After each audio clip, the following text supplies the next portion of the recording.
Sila.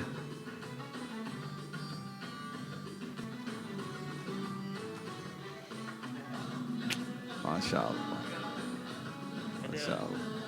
Masya Allah. Ada lagu? Hah?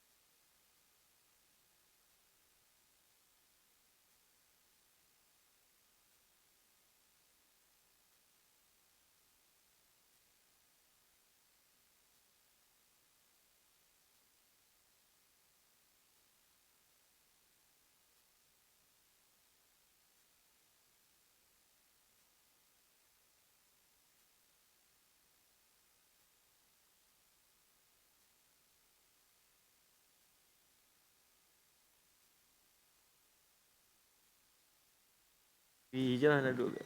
Sini. Kat KL. Bismillahirrahmanirrahim. Assalamualaikum warahmatullahi wabarakatuh.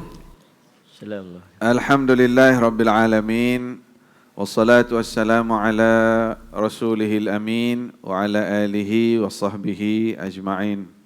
Rabbi syrah li sadri wa yassir li amri wahlul 'uqdatam min lisani yafqahu qawli. Amma ba'du. Alhamdulillah, kita teruskan halaqah Ramadan Masjid Sultan Abdul Aziz Shah, Masjid Negeri Shah Alam. Dan pada pagi ini kita akan bincang tajuk berkenaan dengan kemuliaan ahli Badar. Cerita tentang perang Badar.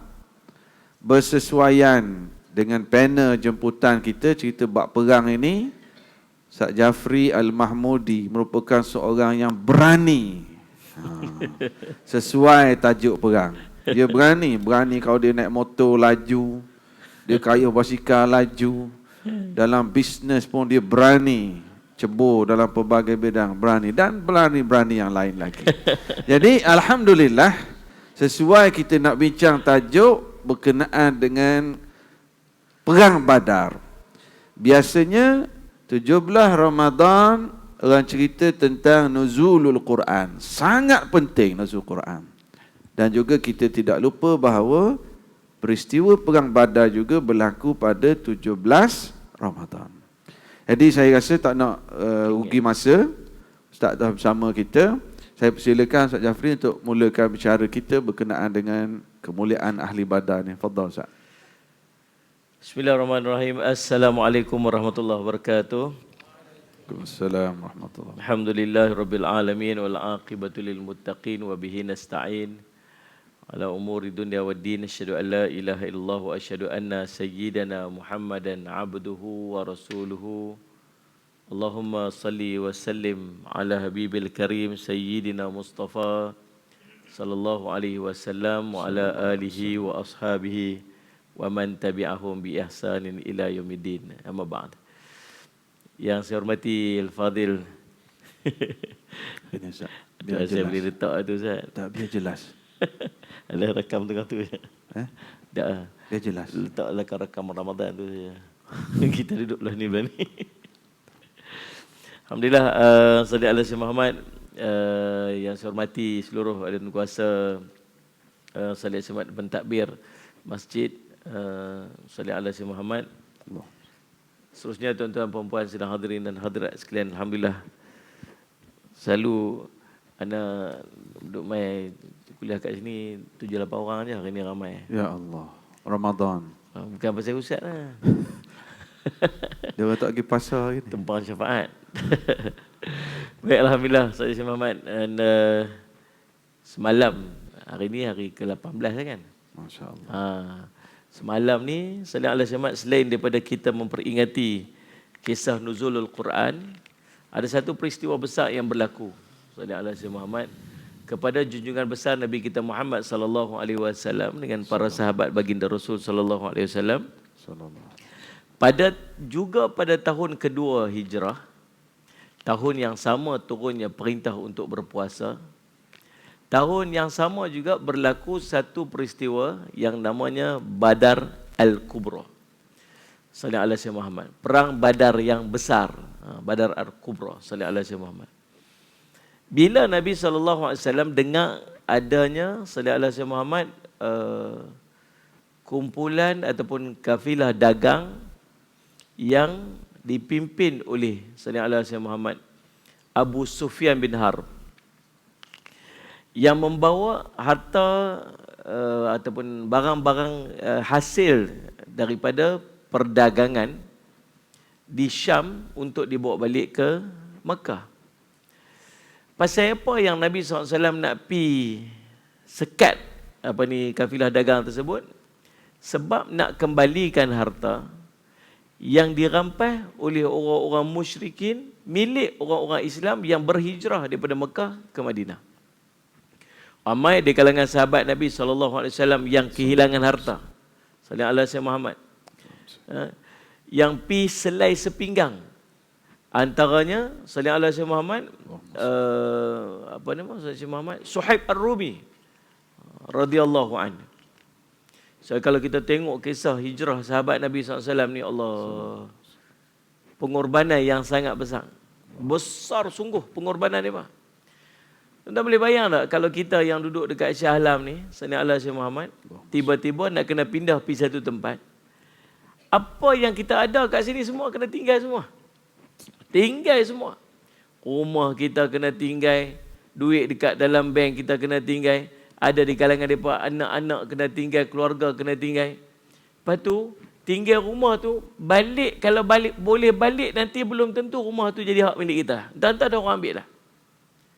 Lepas tu tempat yang nak pergi sana pula tu, sallallahu alaihi wasallam, belum tentu lagi ada kerja kat sana. Nak duduk kat mana, rumah kat mana, kerja apa ada kat sana, tak tahu ni. Pi ni semata-mata kerana Allah Subhanahu Wa Taala. Sallallahu alaihi wasallam tu pengorbanan sangat besar. Sampai kat sana ada di kalangan mereka yang selai sepinggang. Sallallahu alaihi Muhammad. Sallallahu alaihi Muhammad. Lalu bila sampai dekat sana, duduk dengan Nabi SAW yang mempersaudarakan di antara muhajirin dan ansar dan sebagainya. Sallallahu alaihi wasallam. Kemudian satu hari Nabi SAW dengar ada kafilah dagang yang dalam perjalanan balik daripada sallallahu alaihi Muhammad Syam nak balik ke Mekah. Siapa yang memimpin kafilah dagang tersebut? Abu Sufyan bin Harb.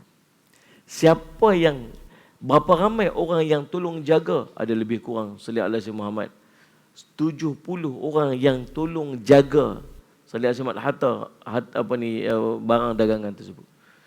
Bila on the way nak balik ni sallallahu alaihi Muhammad, Nabi SAW mula merancang dengan beberapa orang para sahabat Nabi SAW sallallahu alaihi Muhammad nak pi sekat saja, bukan nak pi perang. Nak pi sekat je, bukan nak pi perang. Sebab tu preparation sallallahu alaihi Muhammad, persediaan di kalangan sahabat-sahabat Nabi SAW untuk pi ke medan Badar tu bukan preparation perang. Bukan nak bawa senjata-senjata yang betul, pakai baju besi lah, apa semua macam persediaan-persediaan perang yang biasa. Tetapi sekadar nak pi sallallahu alaihi Muhammad dalam keadaan simple aja. Ada di kalangan sahabat yang pi tak bawa apa pun. Tuan-tuan tengok sallallahu alaihi Muhammad, majoriti daripada sahabat yang pi bukannya orang muhajirin. Majoriti yang pi pula, lebih 200 orang yang pi ialah daripada kalangan ansar. Sallallahu alaihi Muhammad. Tak sampai 100 orang pun daripada orang-orang muhajirin. Kalau kita nak fikir lah tuan-tuan, sallallahu alaihi Muhammad, saya pun tak erti nak macam mana nak explain. Cuma duk bayangkan situasi. Yang nak pi ni apa tujuan dia? Yang nak pi ni tujuan dia ialah untuk merampas balik harta-harta milik orang-orang muhajirin yang dirampas di Mekah. Milik siapa? Milik orang muhajirin. Sallallahu alaihi Muhammad. Siapa yang sepatutnya pi ni? Siapa yang patutnya pi? Orang muhajirin lah. Tapi yang pi ramainya orang ansar. Nak tunjuk kata macam tu punya kasih sayang tu dan pengorbanan. Sallallahu alaihi Muhammad. Dan bukan cerita lama. Baru duduk dengan mereka, sallallahu alaihi Muhammad, setahun lebih sikit ya. Setahun lebih sikit. Bukan cerita duduk 4-5 tahun. Ni pasal apa ni? Dah macam anak beranak, macam adik beradik dah. Tahu pasal apa? Dari kecil kami duduk berjiran. Walaupun tak ada hubungan adik beradik, tak ada hubungan darah, tapi dah rasa macam adik beradik. Tahu pasal apa? Pasal duduk punya lama. Dah yang ni bukan cerita 20 tahun, 30 tahun, baru setahun lebihnya.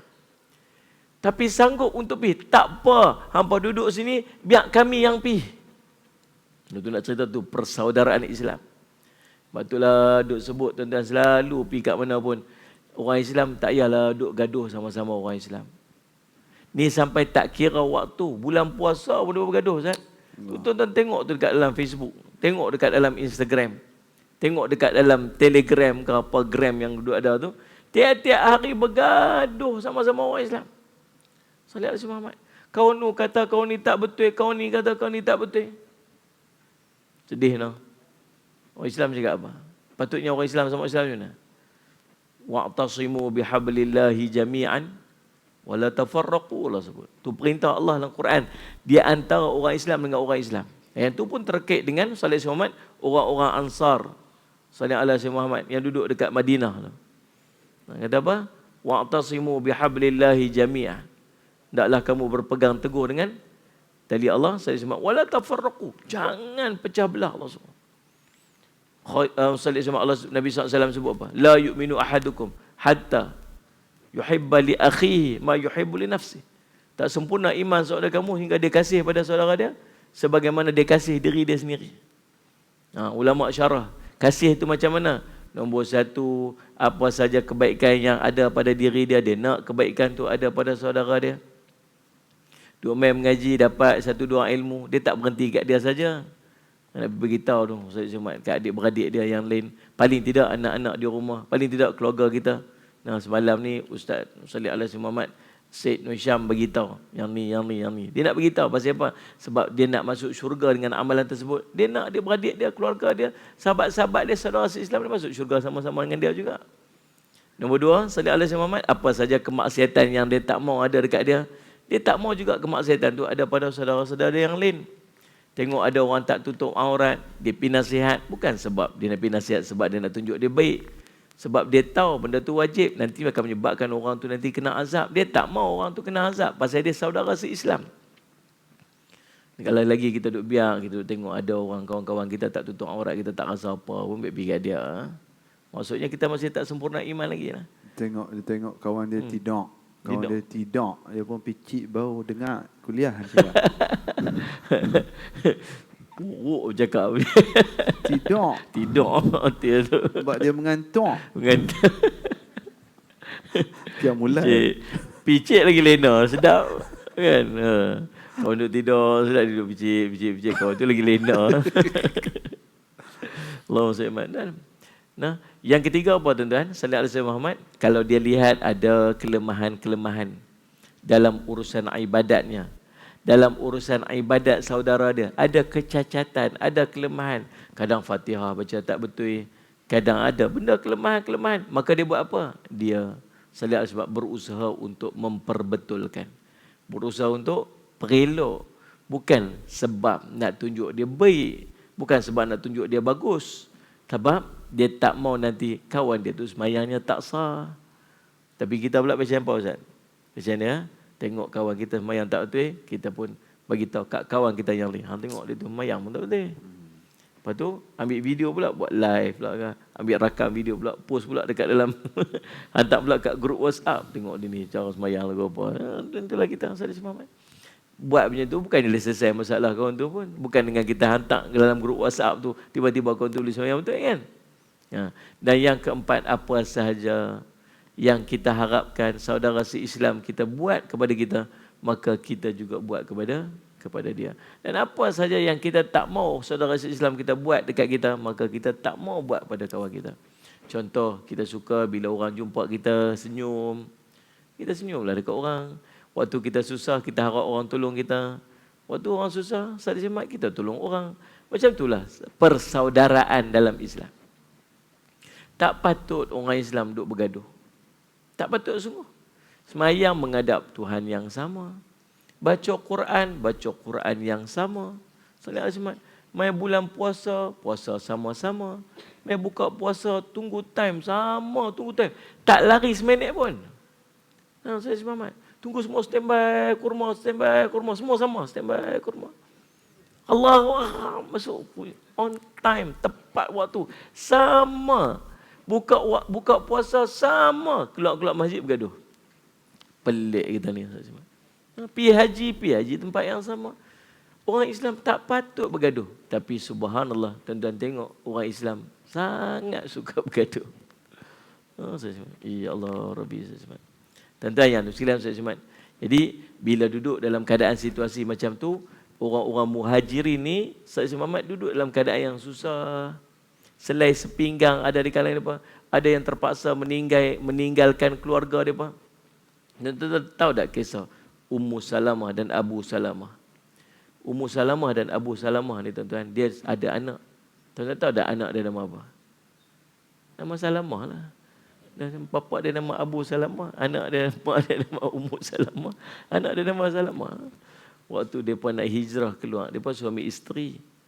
Salih Samad nak hijrah keluar. Bila sampai dekat sempadan nak keluar tu, sampai dekat sempadan tu, Salih Alaihi Muhammad tiba-tiba ditahan, kena tahan. Hampa nak pergi mana ni?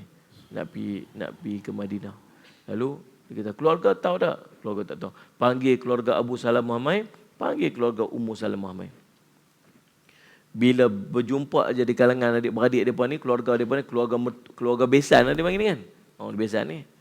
Kemudian Salih Alaihi Muhammad dia kata, keluarga Ummu Salamah kata apa? Wahai Abu Salamah, hang nak pergi seorang-seorang. Tak usah duk bawa anak perempuan kami.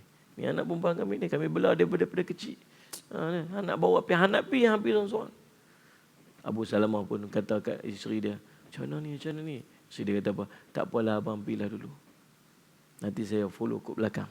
Dia kurang lagu tu lah kot. Lepas tu tak apalah, dia pun ambil anak dia yang baby lagi tu. Ambil dokong anak dia yang baby nak bawa pergi. Sebab bila tengok nak bawa pergi, keluarga Abu Salamah kata apa? Oh, hang lepas dia pergi. Hang pun lepas dia anak dia pergi. Hang dapat anak apa? Hang dapat anak perempuan apa tu dapat? Ni kami dapat apa ni? Ambil baby tu. Baby ni mai kat kami. Berebut pekat lawan, tarik baby tu sampai dalam riwayat sebut patah kaki dia pun patah. Pekat lawan tarik. Berebut. Dan akhirnya tuan-tuan sekalian, Salih Alaihi Muhammad terpisah. Suami pergi sana, mak pergi sini, anak pergi sini. Tahu tak pasal apa? Kerana Allah dan Rasul. Hebat tak? So nak cerita kita tak mampu buat macam para sahabat buat. Sebab tu subhanallah tuan-tuan sekalian, Nabi SAW sangat meraihkan sahabat-sahabat muhajirin. Dan Nabi SAW menerapkan kasih sayang ni kepada sahabat-sahabat Ansar, kepada orang-orang muhajirin. Sanggup apa saja. Kalau kamu sanggup untuk pertahankan apa yang ada pada kamu, kamu pertahankan juga pada sahabat-sahabat kamu daripada kalangan muhajirin. Waktu bila berlakunya perang Badar, yang nak pi ni siapa? Majoriti dia ialah orang-orang muhajirin, orang Ansar. Pasal apa? Sebab kasih dan sayang mereka kepada kelompok muhajirin. Walaupun duduk hanya setahun lebih sikit je dengan mereka. Duduk sama-sama dengan mereka. Kita lah ni punya cengih lah. Tahu cengih tak? Cengih. Itu Cengih. Kayu cengal. Garam. Setengah tempat masjid, mai kawan-kawan kita daripada Bangladesh ke, daripada Indo ke, nak mai buka puasa, ni khas untuk ahli qaryah saja. Ya Allah. Yang dia jadi ni. Ni khas untuk ahli qaryah saja. Apa nak mai, apa pergi duduk ujung. Duduk ujung. Pi baliak. Baliak tu lain tu. Pi baliak. Bungkus buat api, meja tak air duduk. Kadang-kadang azan sedap. Depa azan sedap kan. Kadang-kadang sahabat-sahabat kat Indonesia tu, depa azan depa sedap. Sahabat. Oh, tak boleh bagi azan, tak boleh. Azan ni orang ni. Subhanallah saya sebut. Kan? Padahal dia saudara se-Islam kita. Bukan cerita main. Tapi itulah kita ni. Macam itulah kita ni. Pandang double standard pandang. Kadang-kadang duduk tepi kita rasa macam siapa duduk tepi kita tak? Kadang-kadang hafaz Quran lagi hebat daripada kita lagi. Tapi itulah double standard kita. Lalu subhanallah tuan-tuan sallallahu alaihi wasallam, kemudian apa yang berlaku? Allahumma salli lalu sampailah Nabi SAW dalam perjalanan tersebut dapat maklumat kepada Abu Sufyan bin Harb ni, kata ada kumpulan tentera Islam yang main nak serang dia. Lalu apa yang dia buat? Dia hantar wakil dia, hamba dia seorang nama Damdam sallallahu alaihi Muhammad. Damdam ni dia suruh kamu balik pi dekat Mekah, pi bagi tahu kat depa kata kita kena serang. Damdam ni pun naik unta pecut selaju-lajunya. Bila sampai dekat Mekah, belum nak enter masuk Mekah, dia pi toreh hidung unta dia pi potong telinga unta dia. Untuk guru saya sebut waktu dia cerita, dia kata apa? Potong hidung unta, nak bagi real potonglah hidung sendiri kan. Dia pun tak mau juga. Potong hidung unta, bagi berdarah-darah, masuk dekat dalam Salih Muhammad. Maka dia kata kami kena serang. Siapa serang? Muhammad serang. Orang-orang musyrikin, orang-orang Quraisy bila dengar berita kata kafilah dagang milik orang Salih Al-Azimah, milik yang dibawa oleh Abu Sufyan ni kena serang, mereka cepat-cepat nak respons. Tahu pasal apa? Pasal dia antara Salih Al-Azimah investment yang masuk untuk perniagaan tersebut ialah daripada kelompok-kelompok Salih Al-Azimah Quraisy itu sendiri. Mereka ada sumbangan mereka dalam perniagaan tersebut. Maka cepat-cepat nak respon. Semua-semua. Oh tak boleh. Dan akhirnya diperintahkan kepada mereka untuk pergi. Nabi SAW tahu, Nabi SAW dah dimaklumkan ataupun disampaikan oleh Allah bahawa sallallahu alaihi Muhammad akan muncul kelompok ni. Mekah akan menghamburkan sallallahu alaihi Muhammad pemimpin mereka kepada kita, Nabi SAW. Dan subhanallah sallallahu alaihi Muhammad, lalu sallallahu alaihi Muhammad keluarlah mereka. 1,000 orang. Bukan sikit-sikit, sallallahu alaihi Muhammad 100 ekor unta. Kemudian sallallahu alaihi Muhammad yang dipakaikan dengan baju-baju perisai besi. 600 orang yang memakai baju perisai besi, sallallahu alaihi Muhammad. Ini tak termasuk baju perisai tentera pejalan kaki dan 100 ekor unta, 100 ekor kuda, 700 ekor unta. Tak termasuk lagi dengan tentera-tentera yang berjalan kaki yang memakai perisai baju-baju besi. Bersama dengan mereka ada perempuan-perempuan, penyanyi-penyanyi perempuan yang memukul gendang dan menyanyi. Sallallahu alaihi wasallam memberi semangat kepada orang-orang musyrikin dan memperlekehkan ataupun mengutuk orang-orang Islam. Sepanjang perjalanan ni, kalau kita ni macam, kalau naik kereta tu ada radio kan, buka dengar bunyi muzik lah apa semua. Oh, mereka bukan dengar radio, bawa penyanyi tu. Dengan kompon, dengan gendang live sekali. Live band.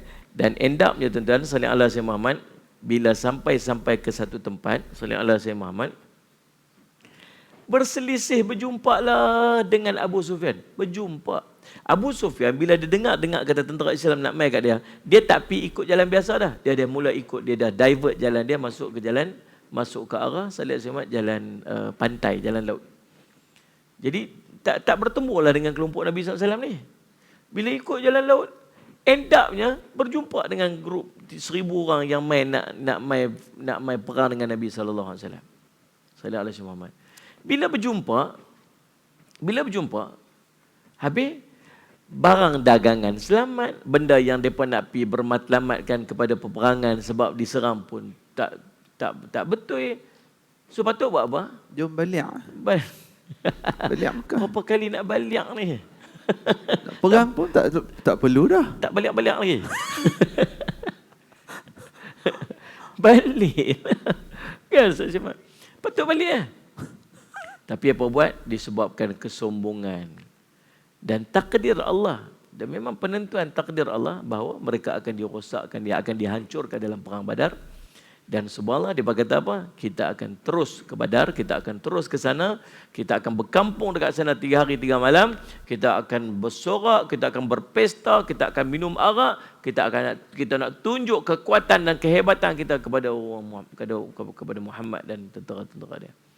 Dan Ustaz Syumat, rupanya perancangan Allah itu lebih hebat. Ini api sungguh. Dan bila sampai dekat sana, tuan-tuan, Allahumma salli ala sayyidina Muhammad. Nabi SAW sebut dekat para sahabat Nabi SAW, sallallahu alaihi wasallam, nanti kita akan bertemu dengan musuh. Salli ala sayyidina Muhammad. Kita akan berjumpa dengan musuh. Sebab waktu tu tak ada plan pun nak pergi berperang ni sebenarnya. Salli ala sayyidina Muhammad. Kalau berlaku peperangan pun mungkin peperangan yang kecil saja, sebab daripada aspek kafilah dagang tu bukan ramai mana pun. Bila dapat tahu kata akan berlaku peperangan, maka Nabi SAW bincang dengan para sahabat. Macam mana kita ni? Kita nak pergi proceed terus ke? Kita nak balik ke? Sebagainya. Berlaku perbincangan. Lalu seorang sahabat Nabi SAW, Sa'ad bin Mu'az radhiyallahu anhu daripada Ansar, dia kata dekat Nabi SAW, wahai Rasulullah, kami telah beriman dengan kamu, membenarkan risalahmu. Kami menyaksikan apa yang kamu bawa adalah benar. Dan kami telah berjanji juga, kami telah berikan janji, juga ikrar untuk mendengar arahan dan taat kepada kamu.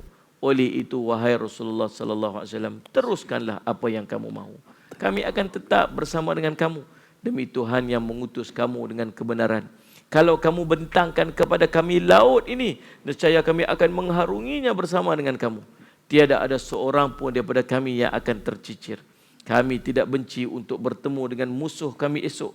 Kami kaum yang sabar ketika perang dan jujur ketika bertemu musuh. Semoga Allah membuatkan sesuatu berlaku kepada kami yang akan menggembirakan kamu. Berangkatlah bersama kami dengan berkat Allah. Oh, semangat Sa'ad bin Mu'az radhiyallahu anhu.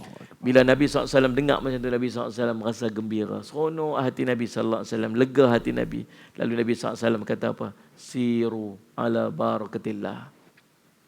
Jom kita berangkat dengan berkat Allah. Bergembiralah kerana sesungguhnya Allah telah menjanjikan kepada kamu untuk berhadapan dengan salah satu kumpulan, sama ada kafilah dagang ataupun angkatan tentera. Lalu berjalanlah mereka sampai ke satu tempat nama Peri Badar. Tuan-tuan, kalau tuan-tuan pergi Madinah, atau tuan-tuan pergi ke Mekah, ataupun tuan pergi untuk umrah, ambil package pergi ke Badar. Pergilah, boleh. Ambil bas, Ustaz, Salih Muhammad. Kemudian perjalanan lebih kurang 1 jam setengah. Dari Mekah ke dari Madinah? Dari Madinah. Dari Madinah. Pi. Dan ni dah banyak dah. Dah banyak. Sebab tu baru ni saya pi pun dah ada 3-4 biji bas dah. Dah tak macam dulu. Dulu orang jarang-jarang pi. Dan pemakaman syuhada dekat tu pun dia pada buat pagar dah cantik dah. Tapi kita dah tak nampak tak macam Uhud. Uhud nampak memang makam syuhada tu memang situ. Tapi pemakaman apa ni syuhada dekat sallallahu alaihi wasallam dekat Badar, dia bercampur dengan orang-orang Islam ramai kali. Jadi banyaklah. Tapi taklah dekat situlah. Kemudian sallallahu alaihi wasallam pergi tengok padang dia, tempat berlaku peperangan tu. Ada satu masjid, ada tanah dia tinggi sikit, di bawah situ tempat tu medan Badar. Allah real. Sebelah sini tuan-tuan sallallahu alaihi wasallam ada bukit. Bukit tu tempat Nabi SAW munajat tu. Ada. Bukit tu masih ada. Dulu dia buat satu masjid kat situ. Tapi biasalah. Tuan-tuan pergilah cepat-cepat. Saya nak cerita pun sedih. Tuan-tuan tahu tak Masjid Hudaibiyah? Belakang tu kan ada runtuhan masjid lama. Tempat tu selalu kita Ustaz kan. Kat tu kita duduk pergi. Selalu duduk berbagi tazkirah kat situ lah. Kat masjid lama tu. Yang runtuh-runtuh tu kat runtuhan masjid tu. Tuan-tuan, dia dah tutup dah tutup zinc dah. Banyak tempat-tempat yang related dengan sejarah-sejarah ni, dia tutup, tak mau lagi. Bukit Uhud tu, Bukit Uhud, Jabal Uhud tu, Jabal Rumah tu memang kita duduk pergi dah, kita boleh naik tu. Tu Bukit Uhud yang tempat Nabi SAW pergi sembunyi tu, ada tempat dia. Tempat Nabi SAW semayang, tempat Nabi bersembunyi, ada gua dia panjang memanjang itu. Dia bubuh tembok tutup, bubuh simen, batu tu tutup separuh. Tak boleh masuk langsung dah. Tak boleh dah. Salih alaihi wasallam. Pasal apa? Dia tak mau. Sayanglah. Yang ni pun tak tahulah tuan-tuan. Salih alaihi wasallam. Jadi, subhanallah, maka berlakulah. Waktu sampai-sampai tu tuan-tuan, Allahumma salli ala sayyidina Muhammad, ada satu telaga. Telaga Salih alaihi Muhammad. Telaga. Nabi SAW rasa macam Salih alaihi Muhammad, kita nak berhenti tang tu. Duduk tang tu. Lantas, Al-Hubab bin Al-Munzir, dia tanya dekat Nabi SAW, Rasulullah, saya nak tanya ni, adakah tempat ni Allah yang perintah Rasulullah untuk tunggu sini? Tak boleh pergi depan, tak boleh ke belakang ke? Ataupun dia hanya buah fikiran Nabi SAW, ataupun strategi perang, ataupun tipu helah Nabi SAW saja. Nabi SAW jawab, dia buah fikiran saja. Saya fikir macam tu. Strategi perang saja, tipu helah saja. Lalu Al-Hubab bin Munzir dia kata apa? Jom kita pindah pergi tempat lain, lebih strategik sikit. Yang kita boleh sekat air Badar ni daripada sampai kepada orang musyrik. Dan akhirnya Nabi SAW setuju dan dibawa pergi tempat yang lain. Kemudian dibina satu kemah khas untuk Nabi SAW. Kemudian sallallahu alaihi wasallam, kalau Allah memuliakan tentera Islam dengan kemenangan, maka itulah tempat Nabi SAW akan duduk. Sallallahu alaihi wasallam. Tapi kalau Allah takdirkan kekalahan kepada tentera Islam, maka mereka sempat untuk menyelamatkan Nabi SAW sebab posisi khemah Nabi SAW ini agak ke belakang. Itu strategi dia, sallallahu alaihi wasallam. Maka sallallahu alaihi wasallam Sa'ad kata dekat Nabi SAW, ni kisah lu lah, bawa kisah lu, syok.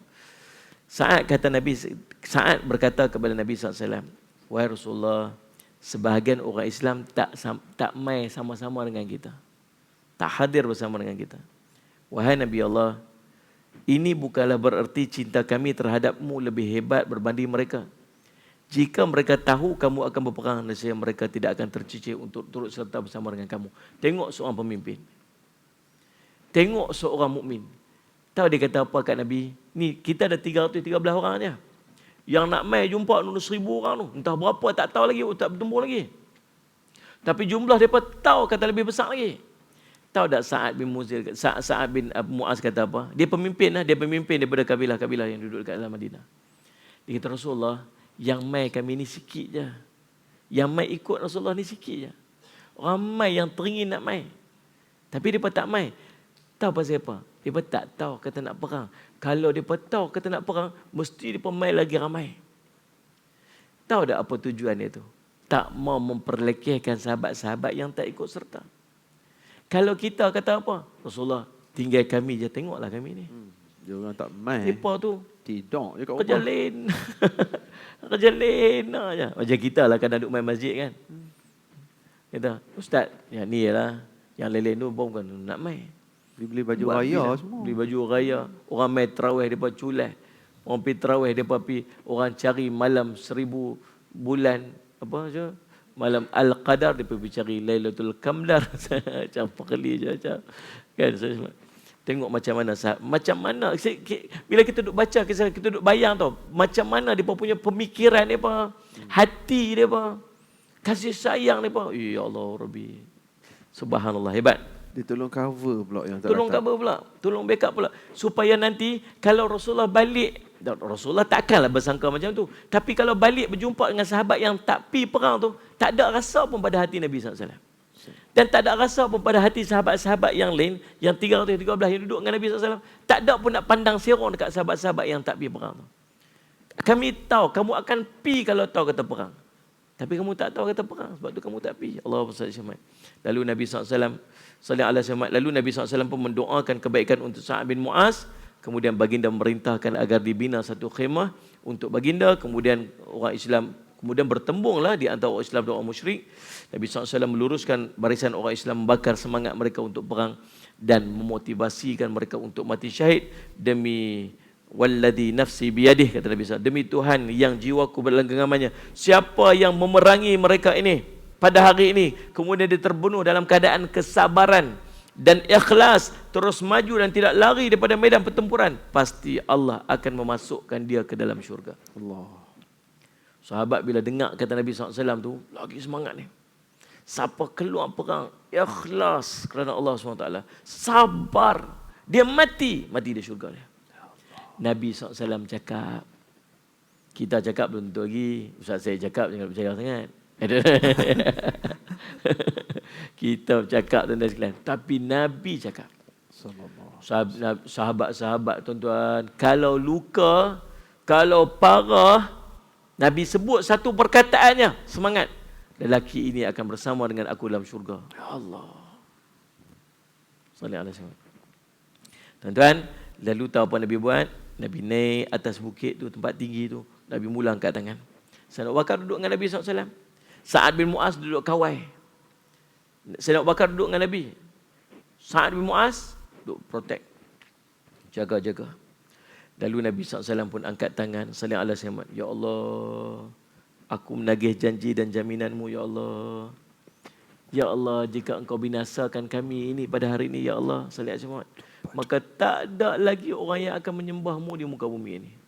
Nabi punya doa tu punya panjang tu sampai Sayyidina Abu Bakar kata apa? Cukuplah Rasulullah, cukuplah. Allah dah dengar dah. Allah akan tunaikan janjinya padamu. Tapi Nabi doa angkat tangan. Sehingga takdir Allah berikan kemenangan kepada orang Islam. Turun para malaikat. Malaikat turun. Nanti kalau tuan pergi Badar tu, on the way nak balik tu, tuan akan singgah satu bukit pasir tepi jalan. Nama bukit tu Jabal Malaikah. Tempat yang turunnya para malaikat tu. Tuan-tuan, bila para malaikat duduk dengan kita, tuan-tuan tahu dapat apa? Tenang. Dia akan rasa tenang. Macam yang kita duduk dengan di dalam majlis ilmu ni. Waktu kita belum sampai punchline lagi yang gelap lagi. Waktu kita duduk dalam majlis ilmu ni, sallallahu alaihi Muhammad. Tak? Nabi SAW kata apa? Para malaikat akan duduk dengan kita kan. Betul kan? Lepas tu Allah akan limpahkan rahmat, limpahkan sakinah, tenang. Kan? Lepas tu tenang. Dia tenang. Syahdu sayu.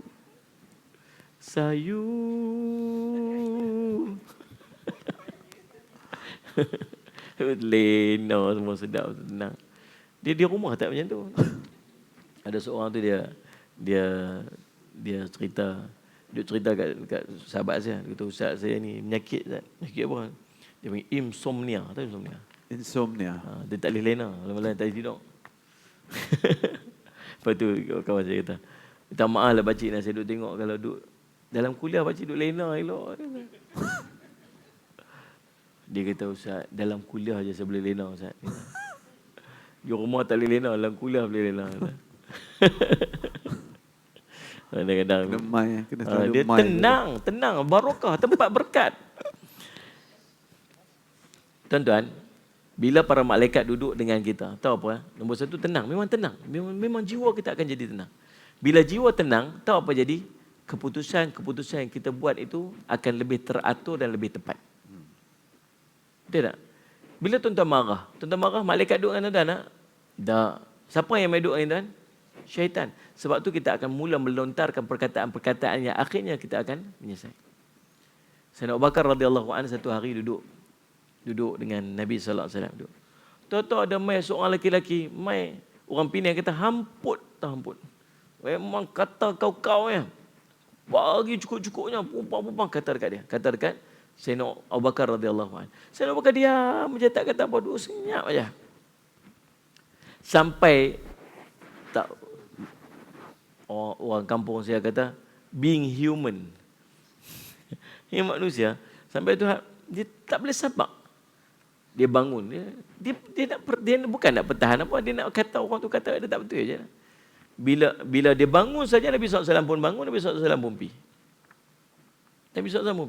Bila dia tengok Nabi SAW dah bergerak pergi, Sayyidina Abu Bakar pun tinggal orang ni pergi. Rasulullah, tadi waktu kata macam-macam kat saya, Rasulullah duduk diam aja.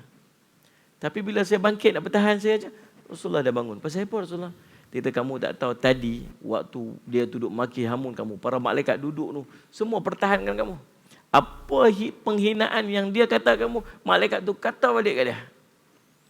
Sakat dia kata tu okey lagi, manusia dengan manusia. Tapi yang dia terima ialah perkataan malaikat. Kejian malaikat, makian malaikat kat dia. Tapi bila kamu bangun untuk pertahan diri kamu, maka para malaikat pun pergilah. Aku pun pergilah.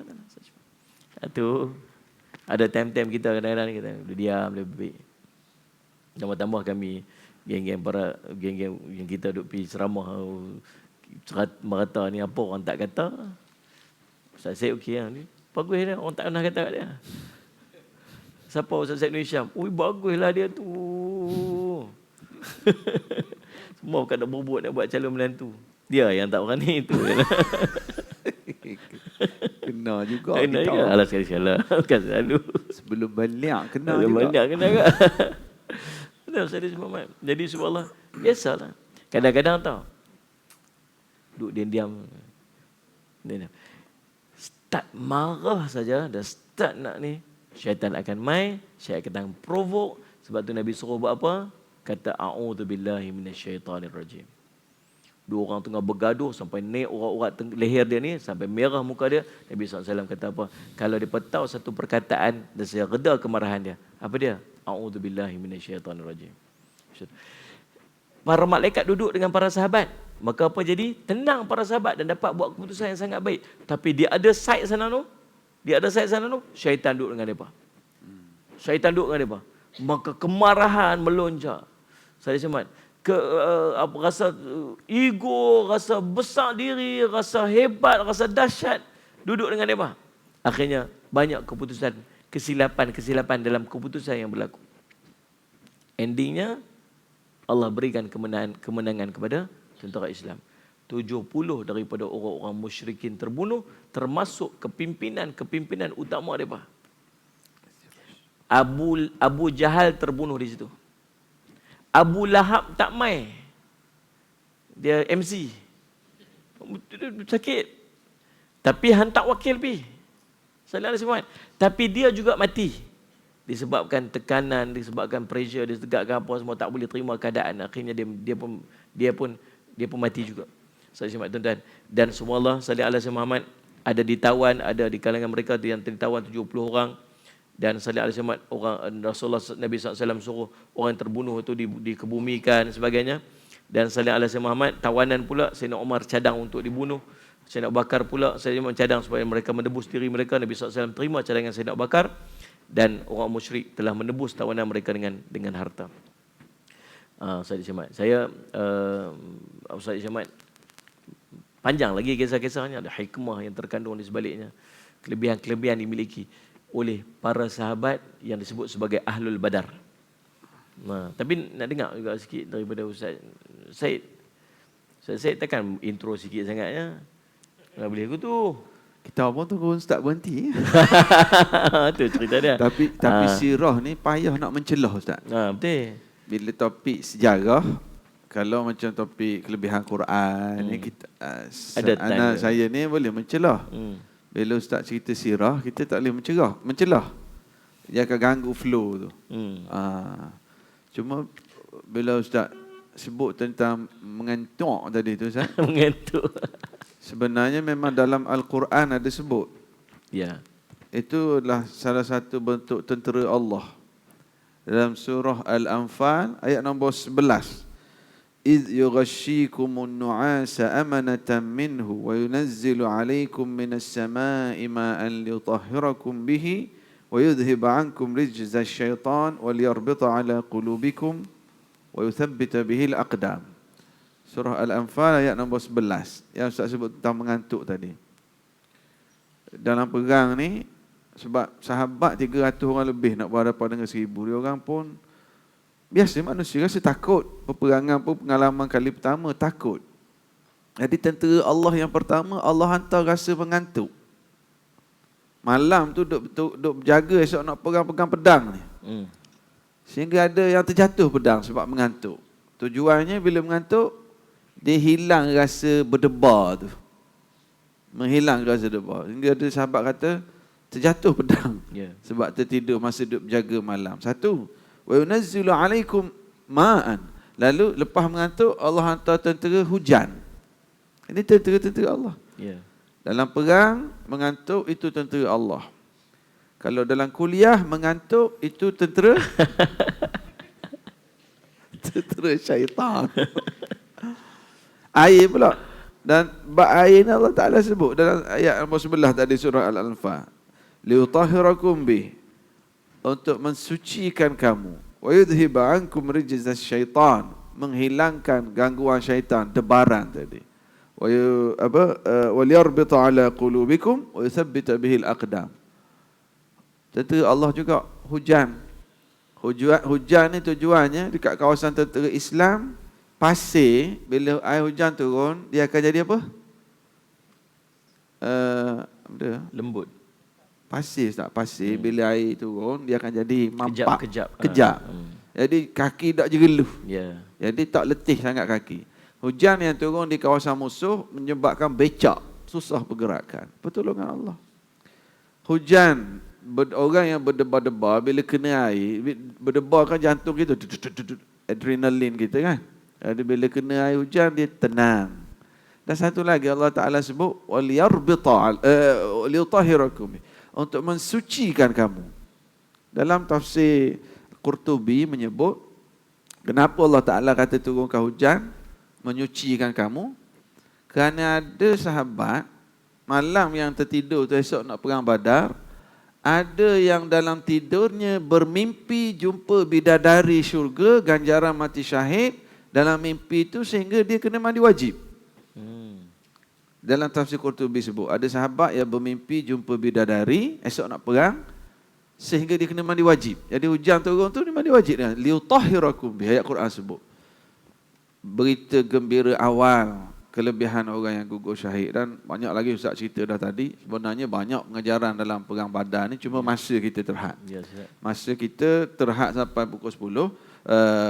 Banyak pengajaran dalam perang Badar ini, kehebatan para sahabat. Dan Ustaz Jafri sebut tadi bagaimana ukhuwah para sahabat, tak pentingkan diri sendiri, utamakan orang lain, keimanan. Dan itulah rahsia mereka ini mendapat pertolongan Allah Subhanahu Wa Taala.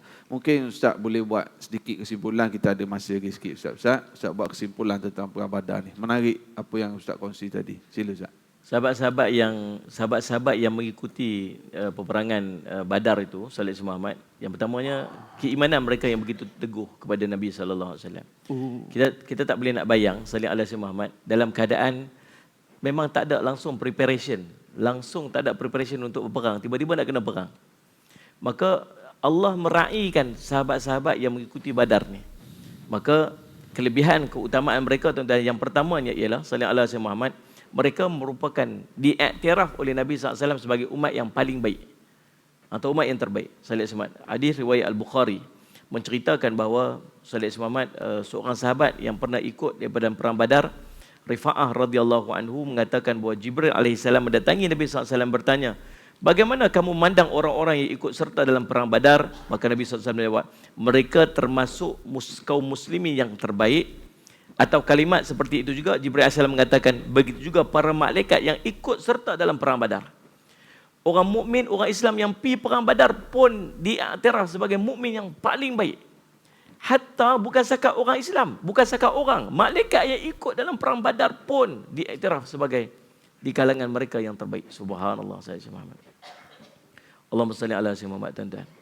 Yang keduanya, salli ala Sayyidina Muhammad, dosa-dosa mereka telah diampuni oleh Allah SWT. Satu kisah berlaku bila ada waktu perancangan Nabi SAW diketahui oleh daripada kalangan penduduk Madinah. Nabi SAW pesan jangan beritahu kat siapa-siapa. Tapi terbocor satu, adalah tak tahulah kot siapa bawa handphone pergi rakam ke apa macam itulah ni, kadang mesyuarat dia bawa handphone dia rakam. Saya sebut ada antara benda amanah yang dalam penting dalam mesyuarat ialah kalau benda yang tak boleh dibincang dekat luar memang tak boleh bincang kalau. Ni amanah mesyuarat. Salih alaihi wasallam. Tuan-tuan, ada berita yang tindakan yang Nabi nak buat ni sampai dekat orang. Lalu seorang perempuan, Salih alaihi Muhammad, dia nak pergi selamatkan keluarga dia di Mekah tu. Dia naik kuda, dia naik unta, Salih alaihi Muhammad. Sampai separuh jalan, Salih alaihi Muhammad, Nabi SAW dapat maklumat ni. Lalu Nabi SAW bagi tahu dekat beberapa orang sahabat, Salih alaihi Muhammad, dia kata dia utuskan Sayyidina Ali bin Abi Talib, Zubair bin Miqdad, dia kata kamu pergi dekat Salih alaihi satu tempat nama Raudhah Qah. Pergi dekat sana, dia kata kamu akan berjumpa dengan seorang perempuan yang bawa sepucuk surat. Ambil surat tu daripada dia.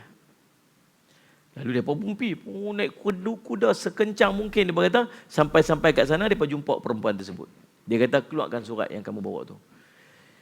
Mukjizat Nabi SAW, para sahabat tak tahu. Perempuan dia pun terkejut, macam mana boleh tahu? Dia kata hang bawa keluar surat tu ataupun kami tanggalkan baju hang cari tu. Tu satu keaiban lah tu. Aib. Salih alaihi wasallam. Orang lah ni tak payah suruh. Dia yang pergi tanggal sendiri. Orang keaiban Kalau kamu sama ada kamu bagi sendiri ataupun kami akan cari. Akhirnya dia tengok cari-cari macam tak ada. Baru tengok ada dekat dekat pinggang dia. Dekat pinggang dia surat. Sayyidina Umar waktu tu cadang buat apa tuan-tuan? Sayyidina Umar waktu tu bila dia bawa balik mai, Sayyidina Umar mencadangkan kepada Salih alaihi Muhammad untuk membunuh dia sebab dia dikira sebagai seorang pengkhianat. Padahal bukan dia Salih Muhammad sekadar dia kata apa? Dia kata jangan terburu-buru, dia kata. Aku dulu seorang yang pernah akrab dengan orang Quraisy, dia kata, Salih alaihi Muhammad. Dia sekadar nak maklumkan saja, bukan dengan niat yang buruk. Lalu Sayyidina Umar kata apa? Kita bunuh saja dia. Salih alaihi Muhammad.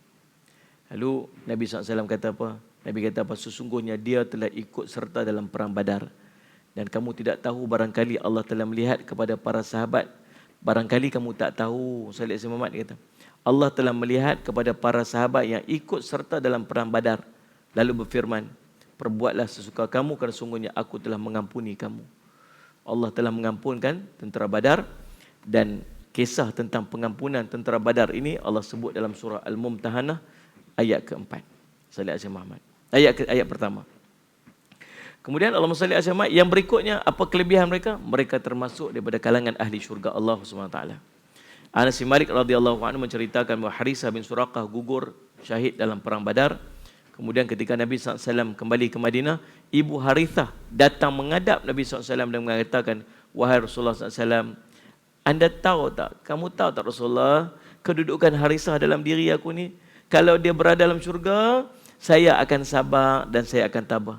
Kalau tak tahu, kalau tak, kamu tak tahu apalah yang akan saya buat. Kata Nabi SAW, sebut saya Muhammad, awak kamu ingat syurga tu satu saja ke? Sungguhnya syurga itu banyak, dan Harisah berada dalam syurga Firdaus. Dan dalam sebuah hadis yang lain Nabi SAW sebut, sallallahu alaihi Muhammad, lan yadkhulan nar ahadun syahidan badr. Siapa yang ikut dalam perang Badar, maka sallallahu alaihi Muhammad, dia tidak akan dimasukkan ke dalam neraka. Itulah di antara kelebihan-kelebihan, jaminan-jaminan Nabi SAW kepada para sahabat yang mengikuti perang Badar. Dan kita sendiri pun tak mampu nak menggambarkan macam mana keadaan dan perasaan para sahabat pada waktu tersebut. Yang ada bersama dengan mereka ialah keyakinan bahawa mereka berada pada sisi kebenaran dan kekuatan sebab Nabi SAW ada bersama dengan mereka. InsyaAllah tuan-tuan sekalian, kita ambil banyak pengajaran daripada kisah-kisah perang Badar ini. Mungkin kita tak dapat duduk dalam situasi yang sama macam mana para sahabat yang bersama dengan Nabi SAW. Bahkan peperangan yang berikutnya ada impak kepada hati dan perasaan para sahabat. Bila tengok para sahabat yang duduk dalam perang Badar ini diberikan kemenangan dengan jumlah yang sikit pun dapat kemenangan, ada di kalangan para sahabat yang pi dalam peperangan kedua selepas daripada itu, hati mereka ni, sallallahu alaihi Muhammad, dah mula meletakkan Allah dan Rasul itu rendah sikit, dan keyakinan untuk menang itu lebih tinggi lagi. Kalau dulu mereka pi perang dalam keadaan tak prepare pun Allah bagi kemenangan, kita yang dah siap dengan baju besi, kita dah siap dengan persenjataan sebagainya, kita jumlah yang begitu ramai, mesti Allah akan bagi kemenangan. End up-nya Allah uji sikit dengan ujian dalam perang Uhud. Waktu ada impaknya daripada tu. InsyaAllah tuan-tuan sekalian, mudah-mudahan jadi manfaat. Saya minta ampun, minta maaf salah silap. Serah balik dekat Ustaz, insyaAllah. Masya-Allah. Alhamdulillah. Banyak pengajaran yang kita dengar tentang cerita perang Badar tadi dan kemuliaan-kemuliaan para sahabat yang Ustaz Jafri baca hadis tadi yang menyertai perang Badar. Allah Ta'ala ampun segala dosa mereka. Kau buatlah apa pun, diampunkan dosa. Walaupun ada kesilapan membocorkan rahsia tadi. Hatib bin Abi Balta'ah. Rasulullah kata Allah Ta'ala dah ampunkan dosa dia orang ni. Jadi tak payahlah Umar nak penggal leher. Sebenarnya, bukan saja para sahabat yang mulia, yang ahli Badar. Malaikat yang join perang Badar pun, ini malaikat yang mulia, maknanya darjat malaikat paling mulia Jibril, lepas tu 10 orang yang wajib kita tahu tu, kemudian ahli Badar. Maknanya di kalangan level para malaikat pun yang hadir perang Badar ini di kalangan malaikat yang lebih mulia daripada malaikat lain. Hebatnya perang Badar ni. Dan saya menarik, saya baca sikit-sikit Ustaz. Dia orang kata antara dalil malaikat menyertai perang Badar, di kalangan bangkai-bangkai musyrikin yang terbunuh masa perang Badar tu, ada di kalangan mereka, di leher-leher mereka ni kesan hangus, macam kena potong dengan laser. Sebab apa potong dengan laser? Malaikat dicipta dari cahaya, pedang dia tu. Dan memang ada sahabat yang bercerita lepas balik perang Badar, kami baru je angkat pedang nak penggal, jatuh dulu kepala. Rupanya malaikat yang penggal dulu. Dan di antara dalil malaikat menyertai perang Badar, ada di kalangan tentera musyrikin yang perang lawan Rasulullah, beberapa tahun selepas itu, mereka ni memeluk Islam. Bila mereka memeluk Islam, mereka cerita balik. Dulu when I was with Abu Jahal, dulu masa aku dengan Abu Jahal masa perang Badar, aku tengok ada tentera dari langit putih turun dengan kuda high zoom dia sebut. Jadi mereka bersaksi betul ada malaikat. Ini di antara dalil malaikat menyertai perang Badar. Antaranya Rasulullah kata Abbas bin Abdul Muttalib. Abbas ni pak saudara Nabi yang memeluk Islam tapi tak hijrah. Dia duduk di Mekah. Ketika dikerahkan orang Mekah untuk pergi perang Badar, Abbas yang Islam sembunyi-sembunyi ni dikerahkan bersama tentera Abu Jahal. Jadi Rasulullah beri arahan, Abbas jangan bunuh, aku nak hidup-hidup. Jadi masa perang Badar ni, ada seorang sahabat yang kurus, kecil, Ibnu Mas'ud, dia kecil saiz dia. Abbas ni besar, sadu. Jadi Ibnu Mas'ud cari, Nabi pesan jangan bunuh, tangkap hidup-hidup. Dia pergi cari Abbas, nampak Abbas tak bergerak, dia pergi tangkap. Rupanya malaikat dah tangkap Abbas. Dia ni dengan syok sendiri, Rasulullah, aku dah tangkap Abbas, aku dah tangkap. Rasulullah kata malaikat. Dia syok sendiri. Jadi seronok kalau kita detail lagi berkenaan, tapi masa kita terbatas. Apa yang Ustaz Jafri kongsi tadi, flow dia pergerakan daripada perjalanan balik Abu Sufyan ke Mekah tu, sehinggalah dan saya setuju sangat kalau pergi Madinah, pergilah pergilah ke ziarah ke Medan Badar. Dan kalau ada plan nak pergi, sebelum pergi tu study dulu tentang perang Badar, study pergi tengok. Dan buku yang terbaik saya showkan sangat, Ar-Rahiqul Makhtum. Dia ada English translation, Malay translation pun dah ada. Tentang sejarah Nabi sallallahu alaihi wasallam ini, yang dikarang oleh Syekh Dr. Syekh Safiyur Rahman Mubarakfuri. Alhamdulillah, terima kasih banyak kepada yang hadir, yang Al-Fadhil Ustaz Jafri di atas perkongsian pada pagi ini. Moga-moga kita boleh ambil semangat Badar ini. Dan tolonglah juga cerita pada anak-anak kita tentang perang Badar ini. Cerita pada mereka bagaimana Sa'ad bin Abi Waqqas kata, kunna nu'allimu auladana maghazia Rasulillah sallallahu alaihi wasallam kama nu'allimuhum surata minal Quran. Kami ajar anak-anak kami ni satu persatu perang yang Nabi sertai, sebagaimana kami ajar anak-anak kami satu persatu surah dalam Quran. Jadi bagus tajuk kita bincang hari ini. Moga ada manfaat. InsyaAllah esok kita jumpa lagi esok. Keluar dah situ. Syekh Abdul Muhaimin, Sayyid Ali Abdul Majid. InsyaAllah. Syekh ni biasa mengajar kat Masjid Negeri? Biasa mengajar apa? Talaki. Dia mengajar bahasa Arab ke bahasa Melayu? Boleh cakap Melayu? Ini baru nak praktis Arab. Baru nak praktis Arab. Esok kita suruh dia cakap Arab. Nak balik asah-asah lidah. Aiyah. Kita minta dia takallam bil Arabiyyah insya-Allah. Jadi kalau kita bawa Quran lah besok. Bawa Quran, kalau dia ajar talaki, insya-Allah untuk besok, dan maklum pada sahabat-sahabat kita yang lain. Jadi sekadar ini dulu untuk pagi ini. Sampai di sini kita tangguh dulu pertemuan kita. Subhanakallahumma bihamdika asyhadu an la ilaha illa anta astaghfiruka wa atubu ilaik. Assalamualaikum.